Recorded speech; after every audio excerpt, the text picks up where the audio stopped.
សូមជម្រាបសួរបងប្អូនប្រិយមិត្តដែលកំពុងតែតាមដានទស្សនានៅវីដេអូរបស់នាងខ្ញុំនៅក្នុងថ្ងៃនេះដែរនាងខ្ញុំសូមលើកយកជាបន្តទាក់ទងជាមួយនឹងអត្តចរិតរបស់ឆ្នាំនីមួយៗដែលមកដល់នៅក្នុងវគ្គនេះយើងមកដល់ឆ្នាំទុនសាយអញ្ចឹងទុនសាយគឺជាធម្មតាប្រយ័ត្នប្រយែងដែលមានសុភវិនិច្ឆ័យនិងជាមនុស្សដែលមានការបំរុងទុកមនុស្សដែលកើតនៅក្នុងឆ្នាំទុនសាយចង់រស់នៅក្នុងសន្តិភាពនិងងាយស្រួលហើយនឹងការពារជីវិតសន្តិភាពរបស់ពួកគេទុនសាយទាំងនោះគឺសំទោសទុនសាយទាំងនេះគឺជាសត្វដែលទន់ភ្លន់ពួកគេតំណាងឲ្យការទាក់ទាញនិងភាពចិត្តល្អទុនសាយបង្ហាញសុជីវធម៌និងភាពស្រស់ស្អាតពួកគេមិនចូលចិត្តភាពចម្រូងចម្រាសនិងស្អប់ការតស៊ូអំណាចទោះបីយ៉ាងណាក៏ដោយអ្វីដែលទុនសាយធូររលុងក្នុងមហិច្ឆតារបស់ពួកគេនឹងបង្កើតឡើងក្នុងការវិវត្តចិត្តរបស់ពួកគេទុនសាយគឺជាអ្នកជំនាញក្នុងការស្វែងរកគោលដៅរបស់ពួកគេដោយសន្តិវិធីនិងដោយគ្មានការប្រឹងប្រែងដោយមិនចាំបាច់ចំពោះអ្នកដទៃទុនសាយមានការអត់ឱននិងបើកចិត្តទូលាយព្រោះពួកគេ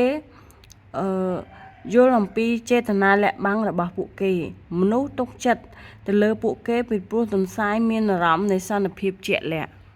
តែត្រូវបាននិយាយថានៅក្រោមគេហៅថាភាពសង្គមជាក់ស្ដែងរបស់ពួកគេលាក់បាំងនៅភាពអៀនខ្មាសយ៉ាងខ្លាំងដែលជាលទ្ធផលនៃទំនោរធម្មជាតិក្នុងរក្សាចម្ងាយរបស់ពួកគេ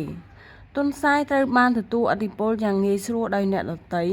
ហើយមានភាពរសើបជាងដោយមើលតែមួយក្រឡេកពួកគេស្រឡាញ់គ្រួសារផ្ទះនិងជីវិតឯកជនរបស់ពួកគេ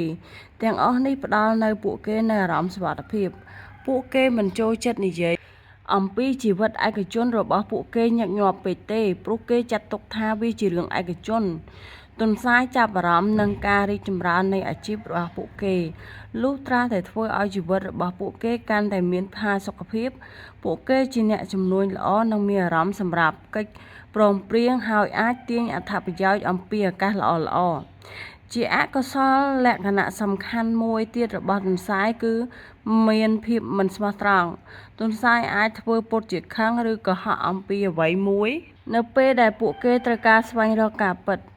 ពួកគេអាចរៀបចំឲ្យអ្នកដទៃយ៉ាងប៉ិនប្រសប់ដើម្បីឈានទៅរកផ្លូវរបស់ពួកគេនៅក្នុងស្នេហាពួកគេមានស្ថិរភាពទន់ភ្លន់មនោសញ្ចេតនានិងស្មោះត្រង់នៅក្នុងរង្វង់សង្គមជីវិតនៅក្នុងសេចក្តីស្នេហាពួកគេមិនស្រាវជ្រាវ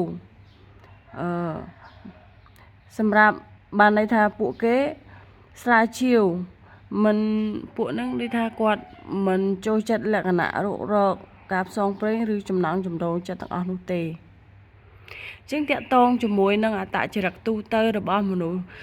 ឆ្នាំទុនសាយនៅក្នុងវគ្គទី1នេះបានមកដល់ទីបញ្ចប់អរគុណច្រើនសម្រាប់ការចូលតាមដានទស្សនាវីដេអូរបស់ខ្ញុំបើសិនជាចូលចិត្តសូមជួយចុច like ហើយបើចង់តាមដានទស្សនាជាបន្តសូមជួយចុច subscribe ឲ្យផងអរគុណច្រើនសូមជម្រាបលា